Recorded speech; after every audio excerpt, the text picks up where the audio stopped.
Совет перед пьянкой. Не кладите в салат сухарики, они царапают лицо. Итак, всем привет, ребята. Сегодня должен был выйти ролик по тестированию кое-каких лампочек. Но из-за погодных условий он не был снят в полном объеме. Потому сегодня будет такой мини-ролик, но по такой очень насущной проблеме. Особенно у станотоводов. Итак, ребята, писк ремня ГУРа. Особенно на холодную, когда вы поворачиваете рулем вправо-влево, начинает ремень издавать писк. Давай сейчас заведу свою бричку и вам это продемонстрирую. Блин. Давненько капот не открывал, с тех пор, как поменял аккумулятор. В принципе, смотреть-то нехуй. Всем прекрасно знаем, что всего лишь стоит двигатель. В общем, вот сам ГУР. И вот ремешок. Но если его потрогать, он натянут достаточно туго. Но все-таки, как говорил, давайте заведем. Да, ребят, я заведу машину, кстати, уточню. Завел машину и буду рулем крутить вправо-влево, вправо-влево. После чего услышите характерный писк. Такую же манипуляцию я проделаю, когда уже мы подтянем сами ремень.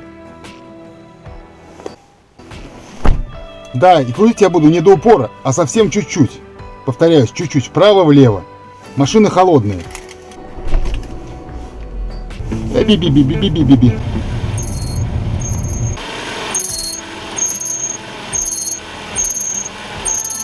На самом деле, ребята, это пищит не ремень ГУРа, а это пищит ремень генератора. Да, это так, как бы странно это ни звучало. В общем, берем ключ на 12, либо, как в моем случае, это головка с трещоточкой. Для начала нам нужно ослабить вот этот болтик. Он как бы прижимает основной натяжной болт. Так, в какую сторону, блядь? Неудобно, нихуя, все трещит. И, в общем, когда уже его ослабили, приступаем к натяжению ремня уже болтом натяжки. Вот он, болт натяжки у нас.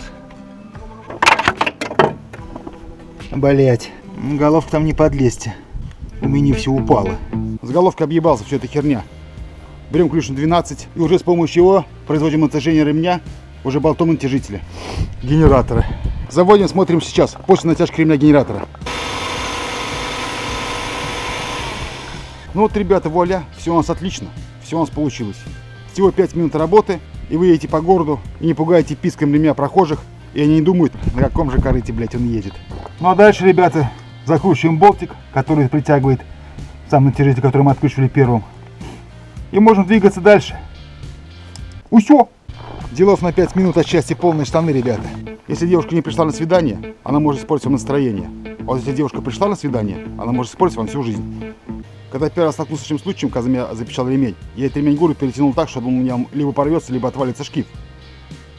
В общем, поштудировав интернет, ну и даже более опытным путем, я пришел к выводу, что это пищит ремень генератора. Там, как я крутил руль, другой человек сказал, что это пищит ремень генератора, который смотрел.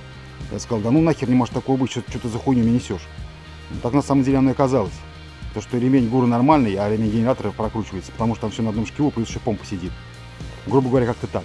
Сама эта неисправность, то есть просвистывание ремня ГУРа, то есть генератора, как мы выяснили, может еще проявляться в таких случаях, когда включен много потребителей, то есть свет, обогрев заднего стекла, едете, остановились на перекрестке, то есть все, сразу идет такая просадка на холостых, и он начинает потихоньку свистеть. Вы газанули, он прокрутился, начал опять нормально работать. Вот такая вот жоподрочь, вот такое получается. То есть сейчас это уже не будет. Сейчас, ребята, хочу обратиться к вам с одной просьбой. Подскажите мне, что кто делал, а может еще не делал, может кто сталкивался, а может не сталкивался с таким очень дерьмовым дельцем. Сейчас я вам покажу. В общем-то, если встать на колени и вы уперлись членом в землю, вы счастливый человек. Шутка. Короче, вот тут на двери есть такая резиночка. Вот она. Если потрогать, то она хрустит. А хрустит, ребята, она по той причине, что попала, блядь, вода. А попала она туда. Короче, отсюда она затекает. Естественно, подтекает в дверь и падает в эту резинку. И зимой эта ебаная резинка постоянно мне отваливается. Ну это очевидно, что она примерзает. Начинаешь открывать дверь, она тупо вылетает с этих долбанных, как они, чопики, не чопики, эти устики долбаные. Тут есть такие вот пластмассовые штучки с такими усиками, и вставляются они вот в эту дырку. Вот. То есть по всей резинке такие дырочки. Вот там уже не дырочки, там дырище, как у старой шлюхи. В общем, ребята, подскажите, как избавиться от этой проблемы? Может, кто сталкивался, может, кто делал, может, кто что посоветует. Потому что реально уже задолбали эти резинки. В основном на водительской двери, потому что она часто открывается. естественно, закрывается. У русского языка, если присмотреться повнимательней, слегка матовые покрытия. Ребята, в следующем ролике мы будем тестировать с вами различные лампочки. Волосы уваливаются. Блять, тут реактор не делался, не въебал, никто не слышал. Так, ребята, в следующие выходные, я думаю, все будет нормально. Я досниму про лампочки, протестируем их, посмотрим, что к чему. То есть поставим те желтые лампочки, которые я заказывал, где у меня был ролик про распаковку посылок. Лампочки от фирмы Крафт, такого золотистого цвета. Ну, еще протестируем какие-нибудь популярные лампочки, но уже не галогеновые. В общем, посмотрим. Я думаю, погода позволит это мне сделать. Я пытался снять ролик, но меня все продуло. И получается полная жопа, короче, ребят. В общем, впердолим лампочки, прокатимся по дороге. Хотя, не знаю, дороги нас никто не посыпает, ничего не делает. А матом ругаться запретили. То есть, как ехать, непонятно. Ну, по старинке, всем здоровья, всем всего хорошего. Также вашим близким здоровья, побольше денег.